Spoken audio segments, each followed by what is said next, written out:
Hello everyone, আসসালামু আলাইকুম। এখন আমি আপনাদেরকে তৈরি করে দেখাবো কক্সবাজার হোটেলের স্টাইলে মুচমুচে রূপচাঁদা ফ্রাই। তো চলুন তাহলে রেসিপিটি শুরু করা যাক।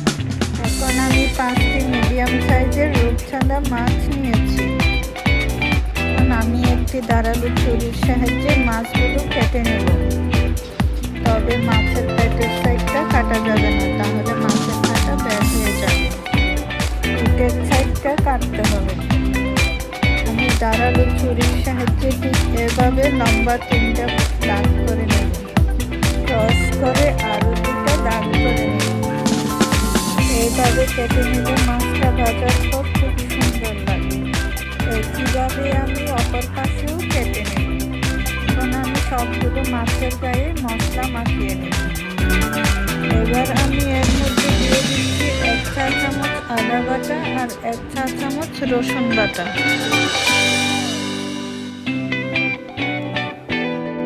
দিয়ে দিচ্ছি 1 টেবিল চামচ সয়া সস,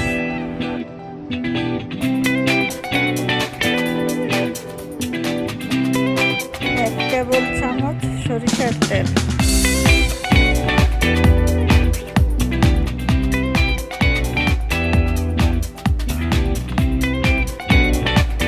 হাত দিয়ে মশলাটাকে মাছের গায়ে ভালোভাবে মেখে নিতে হবে। সবগুলো মাছের গায়ে মশলা খুব ভালোভাবে মেশানো হয়ে গেলে এই মশলা মাখানো মাছটা আমি ম্যারিনেশনের জন্য রাখবো প্রায় আধা ঘন্টার মতো।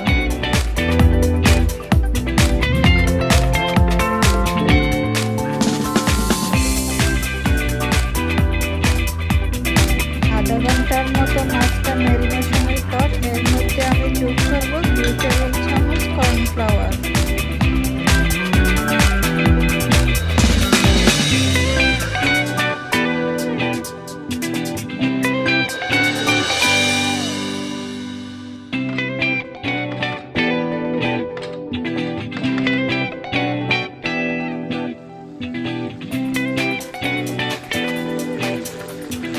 এখন চুলায় একটি প্যান বসিয়ে মাছগুলো ডুবো তেলে ভেজে নেব। আমি এখন মাছগুলোকে উল্টে দিচ্ছি। উল্টে দেওয়ার পর এগুলোকে আরও 4-5 মিনিট লো আঁচে ভেজে নেব। আপনারা হয়তো দেখে বুঝতে পারছেন আমার মাছগুলো ভাজা হয়ে গেছে।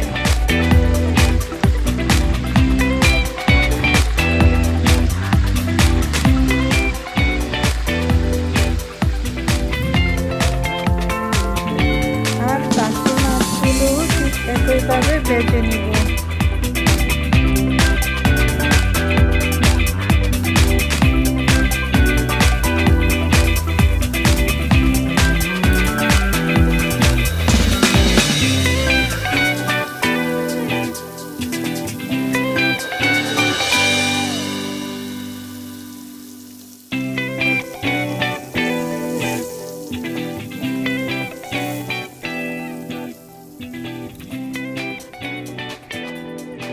তৈরি হয়ে গেল রেস্টুরেন্ট স্টাইলে ক্রিস্পি মুচমুচে রূপচাঁদা ফ্রাই।